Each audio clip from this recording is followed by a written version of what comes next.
आम्ही मगाही सांगितलं की आम्ही होऊन कोणाला पाय लावत तर आम्हाला लावल्यानंतर तो आम्ही सोडत नाही। त्या उक्तीप्रमाणे असं कोणी समजू नये की या इथे आमचीच फक्त बक्तेदारी आहे, बाकी कोणाची नाही आहे। तर त्याने ते विसरून जावं, कारण आम्ही प्रामाणिकपणे काम करणारे बाळासाहेबांचे शिंदे साहेबांचे समर्थक आहोत, शिवाजी महाराजांचे मावळे आहोत आणि त्याप्रमाणे आम्ही काम करतोय। परंतु ज्या वेळेला आम्हाला दुखवण्याचा प्रयत्न केला का मग आपल्याला पण समोरच्याला दुःख भोगावंच लागणार, हे लक्षात ठेवा। आम्ही बाकी काय जास्त काय बोलत नाही किंवा काय चालत नाही आहे, परंतु जो आजचा पक्षप्रवेश आहे तो त्या दिवशीचा झालेला पक्षप्रवेश आणि आजचा पक्षप्रवेश त्यावेळेला तुम्ही पण त्यावेळेला असणार होता जिथं, असं मला वाटतंय।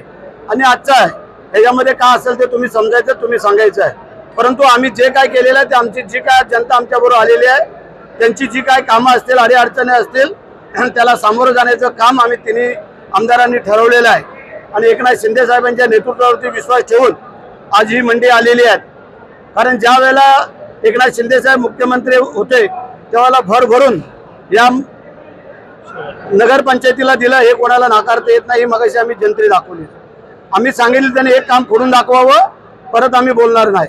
आणि म्हणून करता आजचा हा पक्षप्रवेश हा स्वइच्छेने आलेले लोक होते, त्याच्यामध्ये वेगळं काय नव्हतं।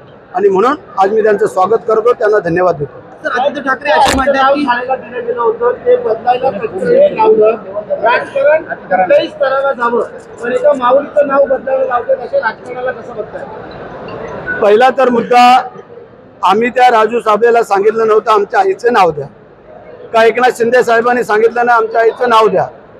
त्यांनी शिंदे साहेबांच्या आईचं नाव दिलं गंगूबाईचं आणि आमचं विठाबाईचं, ही दोन्ही नावं त्यांनीच हे केली, आम्ही काय सांगितलं नाही।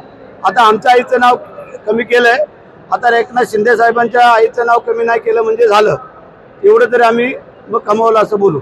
सर, आदित्य ठाकरे असे म्हणतात की आदित्य तटकरे चांगलं काम करतात, पालकमंत्री पद त्यांनाच द्यायला पाहिजे असं आदित्य ठाकरे म्हणाले। अपेक्षित आहे आणि काय सांगा? आम्ही थोडं कडवड बोलतो आणि वस्तुस्थिती बोलतो, आम्ही चुकीचं बोलत नाही, बोलणार पण नाही।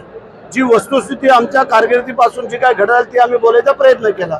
मग त्यांना कसं काय वाटेल भरतशेठ पालकमंत्री व्हावा, त्यांना वाटेल ना की वेगळा कोणतरी व्हावा, त्यासाठी त्यांना लकलाभ हो।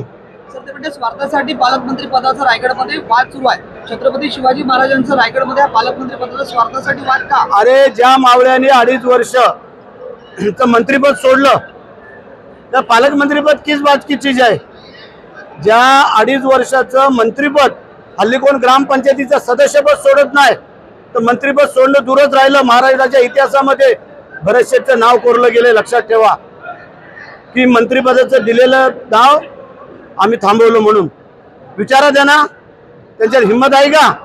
बाबा मुख्यमंत्री आणि आम्ही पण मंत्री पाहिजे, एकनाथ शिंदे साहेबांनी केलं नाही, मी मुख्यमंत्री असताना मुलाला मंत्रिपद दिलं नाही, हे थोडंसं अनुभवा। एकनाथ शिंदेचं महायुती सरकारच्या मधलं जे बदल आहे ते कमी पडताना दिसतंय का?